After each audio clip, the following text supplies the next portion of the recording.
Welcome. आज के video में बात करेंगे इंटीग्रेशन बाय पार्ट्स के बारे में। एक बहुत ही महत्वपूर्ण टॉपिक है और बार बार इसका इस्तेमाल हम करते हैं अलग अलग टाइप के सिचुएशंस में, तो इसको हम डिटेल में सीखने वाले हैं। इस वीडियो में स्पेशल दो इंटीग्रल्स के बारे में भी बात करेंगे, तो आप वीडियो के अंत तक बने रहें। तो आइए वीडियो को शुरू करते हैं। इंटीग्रेशन बाय पार्ट्स होता क्या है? तो मान लीजिए हमारे पास एक इंटीग्रेशन है जिसमें दो फंक्शन है f ऑफ x और g ऑफ x, और इसको हमें इंटीग्रेट करना है। तो इसके लिए जो फॉर्मूला हम यूज करते हैं वो करते हैं first function f of x into integration of second function यानी कि integration of g of x minus integration of second function, ठीक है, into differentiation of first function, और इस पूरे चीज़ को हम फिर से करते हैं इंटीग्रेट। ठीक है, तो दोबारा मैं बोलता हूँ, फर्स्ट फंक्शन आप सेकंड फंक्शन को इंटीग्रेट करेंगे, और यहाँ पे किसको इंटीग्रेट करना है? यहाँ पे इंटीग्रेट करना है integration of second function into differentiation of first function. इस पूरे चीज़ को फिर से हमें इंटीग्रेट करना होता है। यहाँ पे एक बात का ध्यान रखना है कि हमें ऐसे फंक्शन सेलेक्ट करने हैं इंटीग्रेशन के लिए, या उस ऑर्डर में फंक्शंस को रखने हैं जिसके लिए इंटीग्रेशन ऑफ gx dx आसानी से निकल जाए और ये जो ब्रैकेट है वो भी आसानी से इंटीग्रेट हो जाए। कहने का मतलब ये है, आप ज़्यादा कंफ्यूज ना हो, तो हम एक मूल जो आइडिया फॉलो करेंगे कि एक सिस्टम होता है जिसको हम बोलते हैं ILATE, इलाटे। ठीक है, इसमें जो I होता है वो इन्वर्स फंक्शन के लिए एक लिखा जाता है। इन्वर्स फंक्शन से मेरा मतलब है कि functions like sign inverse, cos inverse etcetera. उसके बाद जो L है वो लॉगरिथमिक फंक्शन के लिए आता है। किसके लिए आता है? L लॉगरिथमिक फंक्शन के लिए इस्तेमाल होता है। A जो है वो अलजेब्राइक फंक्शन के लिए इस्तेमाल होता है। अलजेब्राइक लॉगरिथमिक फंक्शन मतलब लॉग से रिलेटेड फंक्शन, जैसे log x हो गया। अलजेब्राइक फंक्शन मतलब x हो गया, x स्क्वायर हो गया, x स्क्वायर प्लस 3 हो गया, ये सारे अलजेब्राइक फंक्शंस हो गए। उसके बाद जो फोर्थ प्लेस पे है हमें ट्रिग्नोमेट्रिक फंक्शन रखना होता है, तो ट्रिग्नोमेट्रिक, ठीक है, जैसे साइन x हो गया या कॉस x हो गया या टैन x हो गया, इस तरह से। और लास्ट में हम रखते हैं एक्सपोनेंशियल फंक्शन। क्या रखते हैं? Exponential function. तो ये ऑर्डर होता है, उसमें हम f ऑफ x और g ऑफ x को अरेंज करते हैं। कहने का मतलब है कि मान लो अगर लॉगरिथमिक फंक्शन और अलजेब्राइक फंक्शन है तो हम पहले लॉग वाला टर्म लिखेंगे फिर अलजेब्रा वाला, मतलब लॉग वाले टर्म्स को फर्स्ट फंक्शन मानेंगे और जो अलजेब्राइक टर्म होगा उसको सेकंड फंक्शन मानेंगे। मान लो हमारे पास सिचुएशन है जैसे x साइन इनवर्स x है, तो इसमें आप क्या करोगे? इसमें साइन इनवर्स x को आप पहला फंक्शन मानोगे और x को आप दूसरा फंक्शन मानोगे, क्योंकि साइन इनवर्स x जो है वो एक इनवर्स फंक्शन है और x जो है वो एक अलजेब्राइक फंक्शन है। ठीक है, तो मोटा मोटी कैसे करना है उसको बहुत सारे एग्जाम्पल्स की मदद से हम करने जा रहे हैं। तो जो सबसे फर्स्ट प्रॉब्लम है कि हमें इंटीग्रेट करना है x cos x dx। तो जब भी हम इंटीग्रेशन का प्रॉब्लम करते हैं हमारे दिमाग में एक बात क्लियर होनी चाहिए कि हम सबसे पहले तो देखेंगे कि क्या इसको हम डायरेक्ट इंटीग्रेट कर सकते हैं, सब्स्टिट्यूशन से कर सकते हैं या किसी और मेथड से कर सकते हैं, पर हमें पता चलता है कि नहीं, ऐसा पॉसिबल नहीं है। तो हम इंटीग्रेशन बाय पार्ट्स के बारे में सोचेंगे। यहाँ पे दो फंक्शन है, एक तो फंक्शन है x और दूसरा फंक्शन है cos x। तो x जो है वो अलजेब्राइक फंक्शन है, मैं यहाँ पे लिख देता हूँ ILATE। तो x जो है वो अलजेब्राइक फंक्शन है और cos x जो है वो ट्रिग्नोमेट्रिक फंक्शन है। मतलब यहाँ पे ये ऑर्डर सही है, पहले अलजेब्राइक फंक्शन और फिर ट्रिग्नोमेट्रिक फंक्शन। तो हम इसको कैसे लिखेंगे? हमें लिखना होता है फर्स्ट फंक्शन यानी कि x, फिर इंटीग्रेशन ऑफ सेकंड फंक्शन यानी कि cos x dx, और minus integration of second function फिर से लिख देते हैं cos x dx, into differentiation of first function यानी कि d by d x of x, और इस पूरे चीज़ को हम फिर से इंटीग्रेट कर रहे हैं। ठीक है, बहुत सारे लोग यहाँ पे D by d x of x लिखते फिर इंटीग्रेशन लिखते, मैं प्रेफर करता हूँ ऐसे ही लिखना।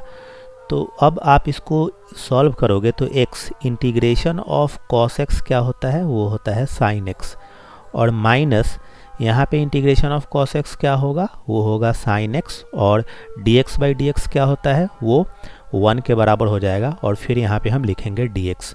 तो ये जो आंसर आएगा फाइनली वो आएगा x sin x, और minus sine x d x करने पे आ जाएगा प्लस कॉस एक्स, और कांस्टेंट ऑफ इंटीग्रेशन भी हमें ऐड करना होता है, तो हमने कांस्टेंट ऑफ इंटीग्रेशन c को यहाँ पे ऐड कर दिया। ठीक है, अब आइए सेकंड प्रॉब्लम लेते हैं।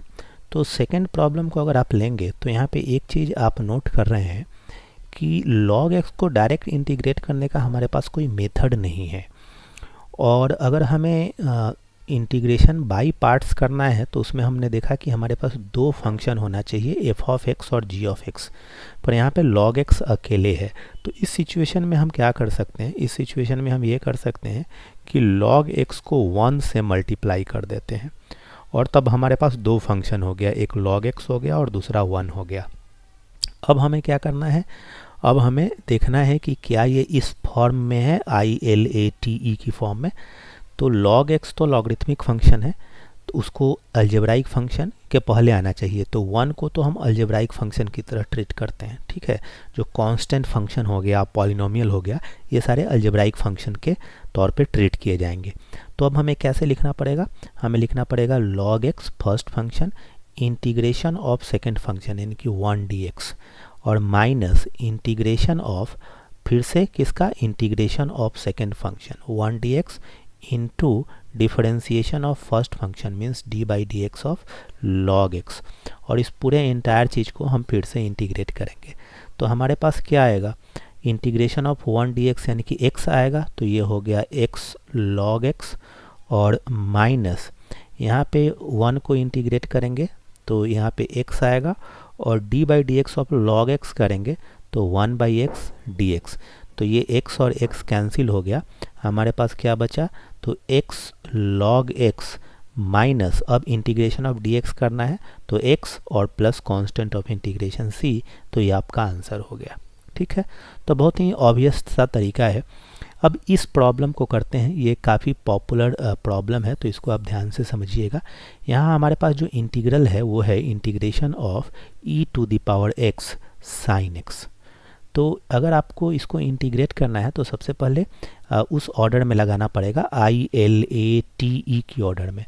तो यहाँ पे e to the power x एक एक्सपोनेंशियल फंक्शन है और t एक ट्रिग्नोमेट्रिक फंक्शन है, तो t को पहले आना चाहिए, पर यहाँ पे t बाद में है, तो सबसे पहले हम इसको लिख लेते हैं, इसको राइट ऑर्डर में लिख लेते हैं। साइन x हमारा फर्स्ट फंक्शन है, e to the power x हमारा सेकेंड फंक्शन है। ठीक है, अब हम इंटीग्रेशन बाय पार्ट्स यूज करेंगे, तो फर्स्ट फंक्शन हो गया sine x, integration of second function यानी कि e to the power x dx minus integration of second function e to the power x dx into differentiation of first function that is d by d x of sine x, और इस पूरे quantity को दोबारा हमें integrate करना होता है।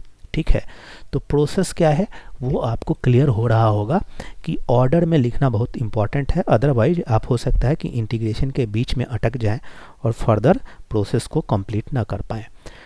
अब e to the power x का इंटीग्रेशन तो e to the power x ही होता है, तो हमारे पास जो एक्सप्रेशन आ रहा है वो आ रहा है e to the power x sine x, और यहाँ पे क्या आएगा, यहाँ पे आएगा e to the power x, और d by d x of sine x क्या आएगा, वो आएगा cos x dx। अब एक चीज़ यहाँ पे आप नोट कर रहे हो कि ये दोबारा एक ऐसा इंटीग्रेशन आ गया जिसको हमें इंटीग्रेशन बाई पार्ट्स के तौर पे सॉल्व करना पड़ेगा।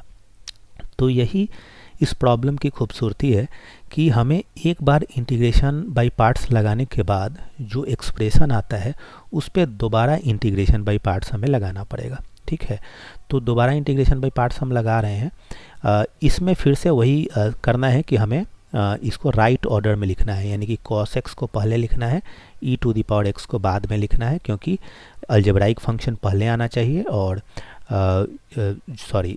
ट्रिग्नोमेट्रिक फंक्शन पहले आना चाहिए और एक्सपोनेंशियल फंक्शन बाद में आना चाहिए।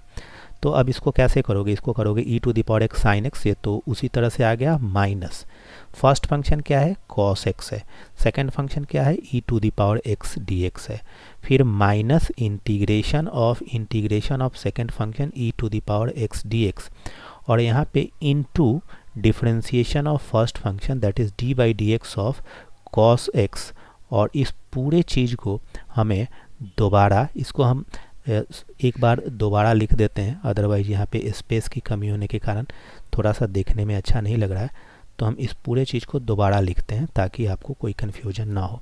तो हम यहाँ से लिखते हैं, पेन इंक भी चेंज कर देते हैं या इसी इंक के साथ कंटिन्यू करते हैं। तो ये हमारा आई है, आई हमारा क्या है e to the power x sine x, ठीक है, और माइनस, अब हमें क्या करना है, पहले लिखना है first function cos x integration of second function e to the power x dx minus integration of क्या, integration of second function e to the power x dx into differentiation of first function that is d by d x of cos x, और इस entire expression को हमें दोबारा integrate करना होता है, यही रूल हमें सजेस्ट करता है। तो ये हमने क्लोज कर दिया। अब जो हमारा एक्सप्रेशन है वो क्या है, e to the power x sine x, वो तो ऑलरेडी है, माइनस यहाँ पे e to the power x का integration e to the power x होता है, तो ये हो गया e to the power x cos x, और यहाँ भी क्या आएगा, यहाँ भी आएगा e to the power x, ये वाला जो इंटीग्रेशन है वो आपको e to the power x देगा, और d by d x of cos x minus sine x के बराबर होता है, पर यहाँ पे एक ऑलरेडी माइनस है तो इसको प्लस बना देगा, तो ये हो जाएगा साइन x और dx, ठीक है। अब आप इसको क्या लिख सकते हो, आप इसको लिख सकते हो e to the power x, इस वाले टर्म से और इस वाले टर्म से कॉमन ले लो, तो आपको आ गया साइन x और माइनस cos x, और ये माइनस और ये प्लस हो जाएगा माइनस। अब आप यहाँ पे जो बात देख रहे हो वो इम्पॉर्टेंट ये है कि ये वाला जो एक्सप्रेशन था वही एक्सप्रेशन है जिसको आपने शुरू में इंटीग्रेट करना शुरू किया था, और इसको आपने बोला है कि ये हमारा इंटीग्रल आई है, तो दोबारा से हमें वही चीज़ वापस मिल गया। तो i is equal to this minus I, तो अब आपको जो ट्रिक है वो समझ में आ गया होगा कि अब हम क्या करने वाले हैं, हम इस i को लेफ्ट हैंड साइड में ले आएंगे, तो ये हो जाएगा 2i is equal to e to the power x into sine x minus cos x, ठीक है। तो जो हमारा फाइनल आंसर होगा कि इंटीग्रल की वैल्यू क्या है, तो इंटीग्रल की वैल्यू है e to the power x by 2 into sine x minus cos x, ठीक है। तो इस तरह से इस तरह के इंटीग्रेशन में हमें कई बार ऐसा करना होता है कि एक बार जब आप इंटीग्रेट कर लेते हो तो आपको जो नेक्स्ट फंक्शन मिलता है वो वही फंक्शन मिल जाता है, तो आप उसको लेफ्ट हैंड साइड में लाके और उसको दोबारा रीराइट करते हो, ठीक है। अब आगे चलते हैं, कुछ और भी इंटरेस्टिंग प्रॉब्लम करते हैं। अब ये जो प्रॉब्लम है ये काफ़ी इंटरेस्टिंग है, मैं आपको सजेस्ट करूँगा कि अगर आप पेन पेपर के साथ इस वीडियो को देख रहे हैं तो एक बार इसको पॉज कर दें और ख़ुद से सॉल्व करने की कोशिश करें। सॉरी, अब मैं इसको क्या करने वाला हूँ कि मैं इसको सॉल्व करने वाला हूँ फर्दर। तो integration of cos under root x d x, तो देख के तो नहीं पता चल रहा है कि क्या कर सकते हैं, कुछ थोड़ा सोचते हैं। तो जब सोचते हैं तो हमें एक आइडिया आता है माइंड में कि हम सब्सटीट्यूशन करते हैं कि मान लेते हैं कि let t is equal to under root x. तो जब t is equal to under root x है तो यहाँ से हमें dt बाई डी एक्स निकालना होता है। तो dt बाई डी एक्स क्या हो जाएगा, dt बाई डी एक्स हो जाएगा 1 बाई 2 अंडर रूट एक्स, ठीक है। और इसको हम कैसे लिख सकते हैं, इसको हम लिख सकते हैं यहाँ पे dt बाई तो एक चीज़ और भी, एक लाइन और भी लिख देता हूँ मैं, ये हो गया dt by d x is equal to 1 by और 2 अंडर रूट एक्स को मैं t लिख देता हूँ, ठीक है। तो आपको यहाँ से क्या मिला, यहाँ से आपको मिला dx is equal to 2t dt, ठीक है। मैं एक्चुअली ऐसा क्यों करना चाह रहा हूँ, मैं चाह रहा हूँ कि एक्सप्रेशन पूरी तरह से t में हो जाए। तो जो आपका ओरिजिनल एक्सप्रेशन है integration of cos root x d x, ये क्या हो जाएगा आपका, तो कॉस रूट एक्स को आपने t माना था और dx आपको मिल गया 2t dt, ठीक है।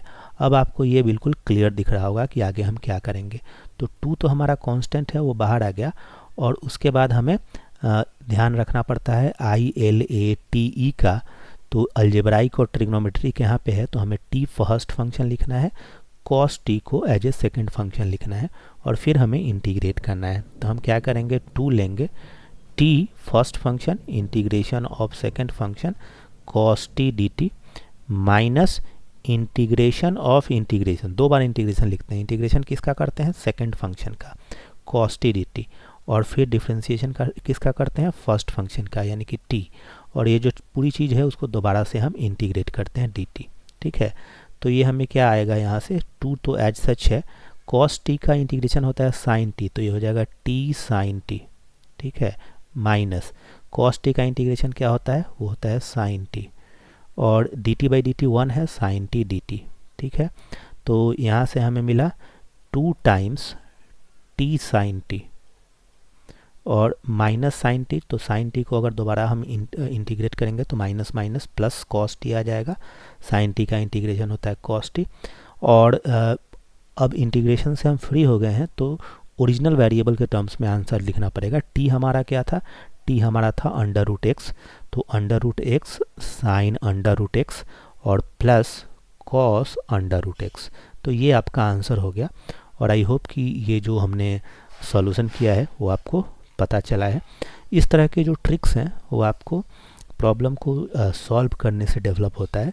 तो जैसा यहाँ पे अगर कोई पूछे कि आपको पता कैसे चला कि हमें टी को रूट एक्स सब्सटीट्यूट करना है, तो इसका एक ही आंसर मैं दे सकता हूँ कि वो हमें ऑब्जर्वेशन के थ्रू पता चला, और मैंने एक इंट्यूटिवली ये माइंड में सोचा कि अगर हम टी को रूट एक्स मान लेंगे तो हमें इस टाइप से एक एक्सप्रेशन मिल जाएगा। ठीक है, एक और भी इंटरेस्टिंग प्रॉब्लम है, इसको भी मैं सजेस्ट करूंगा कि आप पॉज करके सॉल्व करने की कोशिश करिए।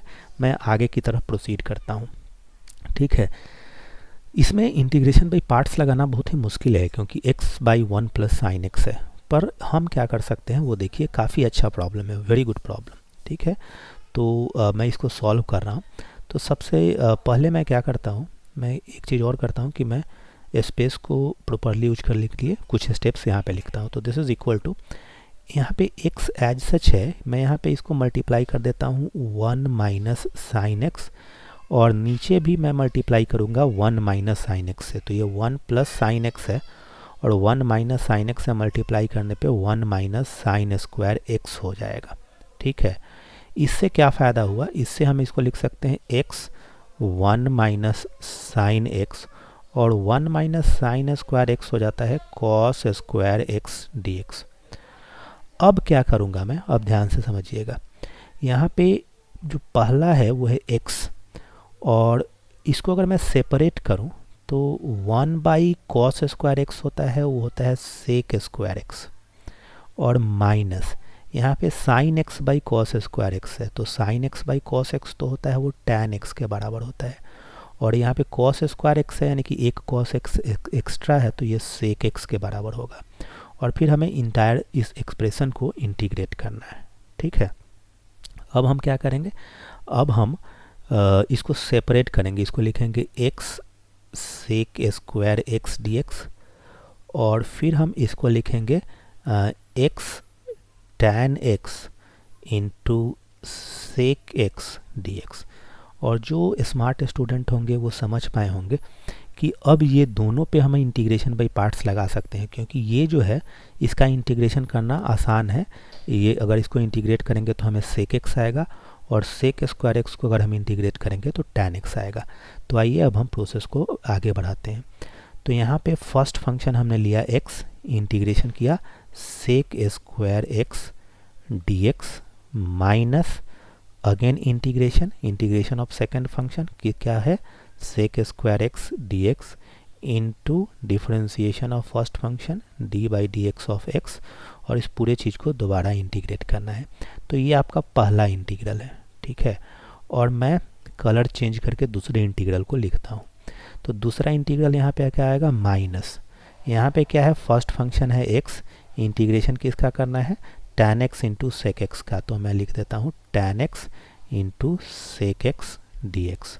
फिर माइनस इंटीग्रेशन ऑफ किसका, सेकेंड फंक्शन का, यानी कि sec x into tan x, और फिर डिफरेंशिएट किसको करना होता है, फर्स्ट फंक्शन को, यानी कि D by d x of x, और इस पूरे चीज़ को हमें दोबारा इंटीग्रेट करना है।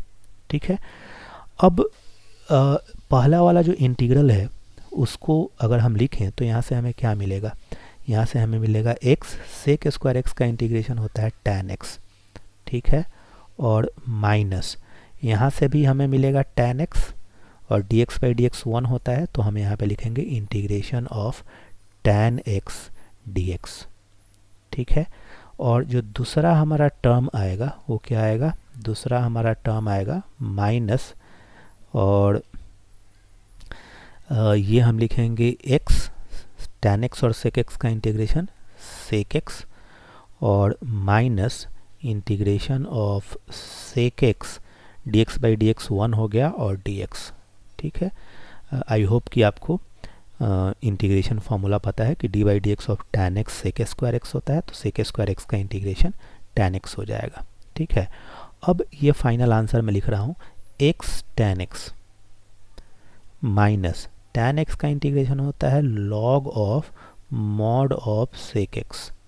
ठीक है, तो ये हमारा पहला हो गया, मैं ब्रैकेट भी डाल देता हूँ। दूसरा मैं यहाँ पे क्या लिखूँगा, x sec x, और sec x का इंटीग्रेशन होता है minus of log sec x plus tan x।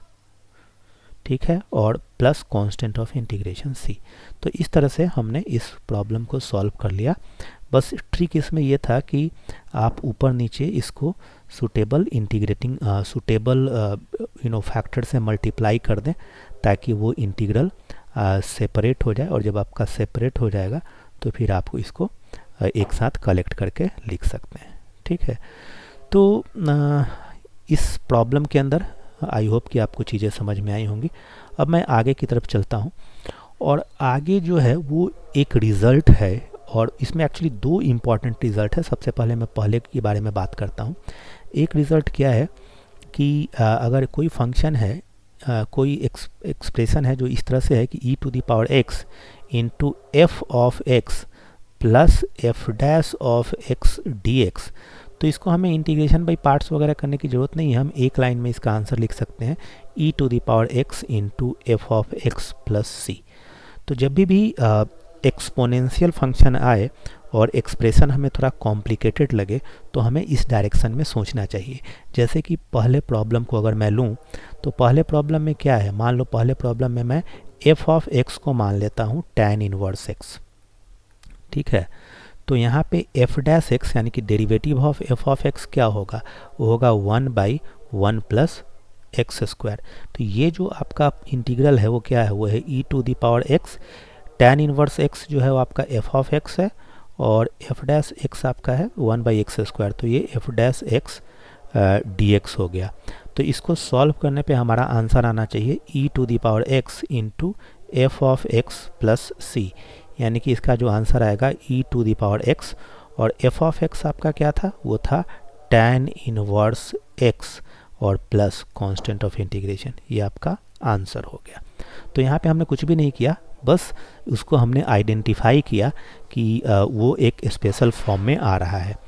अगर आप इस प्रॉब्लम को देखें तो इस प्रॉब्लम को आप कैसे सॉल्व करेंगे, यहाँ पे है एक्स स्क्वायर प्लस 1, तो सबसे पहले तो आपने यहाँ पे लिखा e to the power x, और फिर आपका है expression x square plus 1 by x plus 1 का होल स्क्वायर। ये आपका प्रॉब्लम है।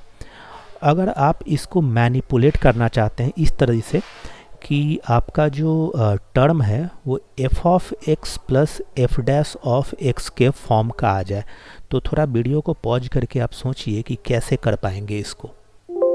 आई होप कि आपने इसके बारे में सोचा होगा। तो मैं यहाँ पे आपको बताता हूँ e to the power x कैसे आप करोगे इसको। तो एक यहाँ पे थोड़ा सा हमें यह दिख रहा है कि अगर हम एक्स स्क्वायर में से -1 कर दें और +1 कर दें तो कोई दिक्कत नहीं है, और एक 1 वहाँ पे है ही, तो इस पूरे को हमने डिवाइड करना है x प्लस 1 स्क्वायर से। अब ऐसा क्यों किया वो मैं आपको बताता हूँ। अब देखो, अगर e to the power x है यहाँ पे, कोई दिक्कत नहीं है। इसको अगर आप सेपरेट करोगे तो आएगा x square -1 by x plus 1 whole square, और यहाँ पे आपको आ रहा है 1 + 1 2। आपने इस टर्म को एक टर्म मान लिया और 1 + 1 2 को दूसरा टर्म मान लिया, तो 2/x + 1² dx।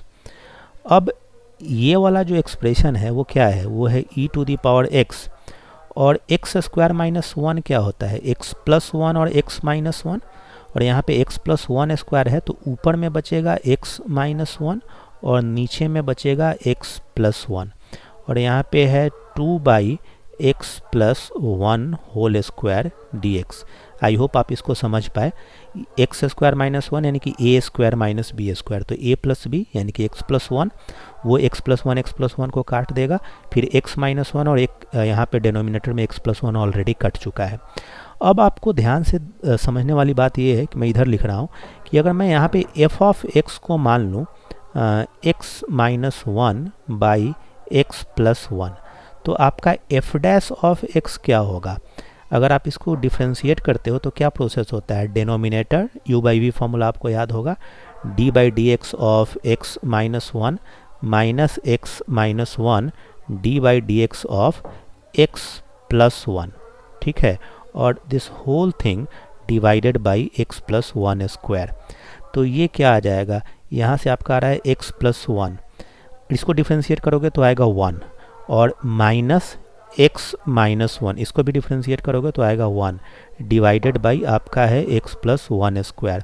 तो ये x और ये x कट गया, आपको यहाँ पे क्या बच रहा है, यहाँ पे बच रहा है माइनस माइनस प्लस, तो 2/x + 1²।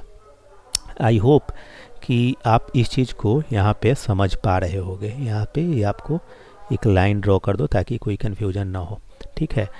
तो ये जो हमारा एक्सप्रेशन है वो क्या है, ये जो हमारा एक्सप्रेशन है e⁻x, और इसको आपने माना f(x) और ये आपका आ रहा है f'(x). तो जो आंसर हो जाएगा, इंटीग्रल की जो वैल्यू आ जाएगी वो आ जाएगी e⁻x into f(x), that is x - 1 divided by x + 1 और प्लस कांस्टेंट ऑफ इंटीग्रेशन, ये आपका आंसर आ गया। ऐसे ये देखने में इंटीग्रेशन काफ़ी कॉम्प्लिकेटेड लग रहा था, पर जैसे ही आपने इंटीग्रेशन बाई पार्ट्स के इस क्लासिक इंटीग्रल फार्मूला का यूज किया तो आपका इंटीग्रेशन काफ़ी आसानी से सॉल्व हो जा रहा है। आइए कुछ और भी इंटरेस्टिंग प्रॉब्लम्स लेते हैं।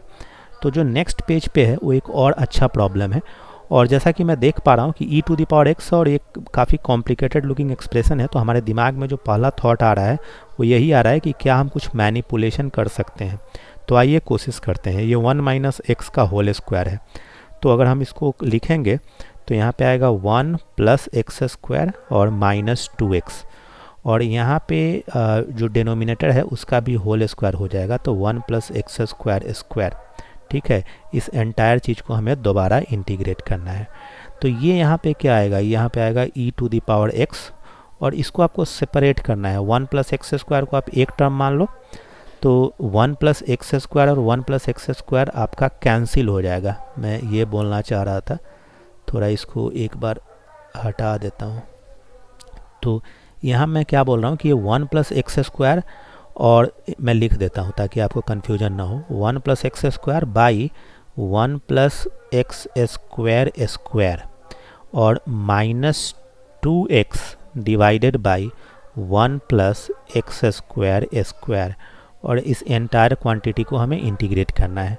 तो यहाँ पे क्या आएगा, यहाँ पे आएगा इंटीग्रेशन ऑफ e⁻x, और ये 1 + x² और ये पावर कैंसिल हो गया, तो यहाँ से हमें बचा 1/1 + x², और यहाँ पे है हमारा -2x divided by 1 + x²² dx।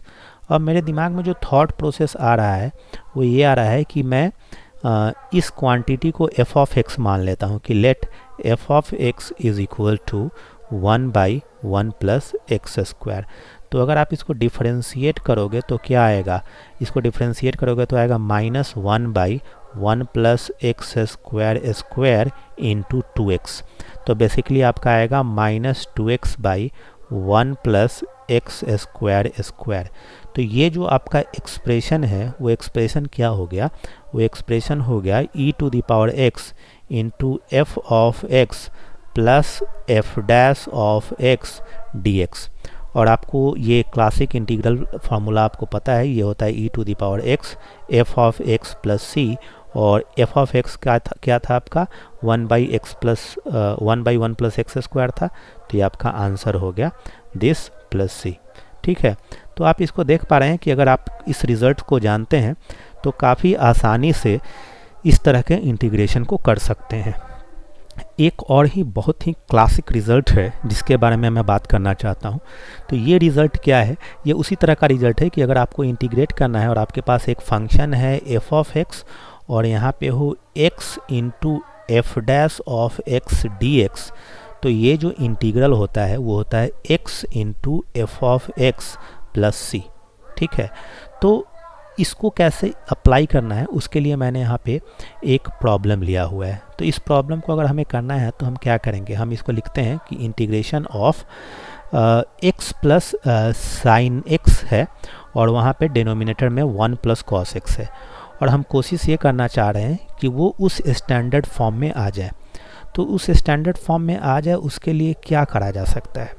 ठीक है, तो ये काफ़ी एक इंटरेस्टिंग प्रॉब्लम है। इसमें मैं आपको सजेस्ट करूँगा कि आप थोड़ा सा पॉज करके इसके बारे में सोचो कि क्या अदरवाइज कोई और तरीका है क्या। इंटीग्रेशन में मास्टरी करने के लिए आपको थोड़ा प्रैक्टिस करना पड़ेगा, इसका कोई और अल्टरनेट तरीका नहीं है।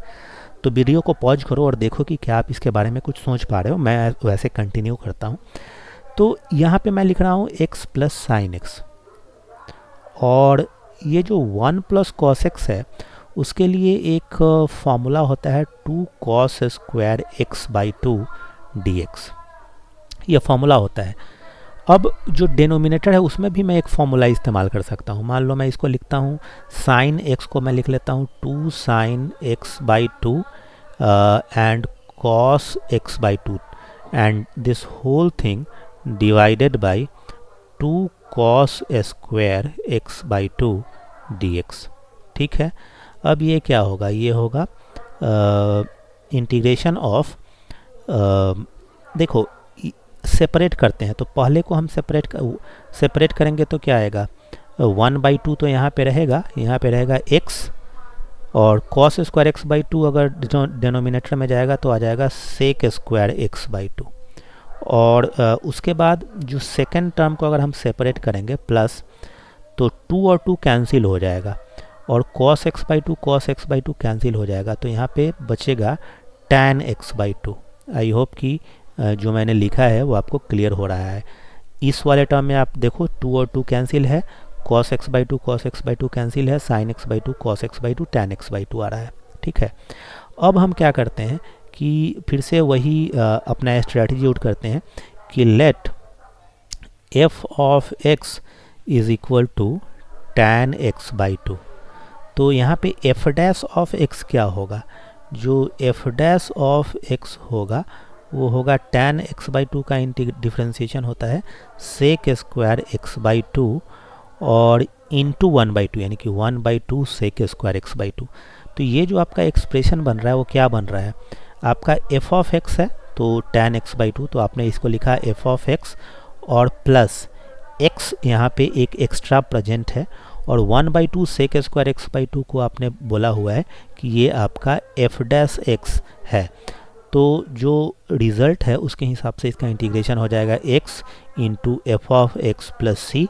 तो x और f ऑफ x आपका क्या था, वो था tan x by 2 plus C, और ये आपका आंसर हो गया।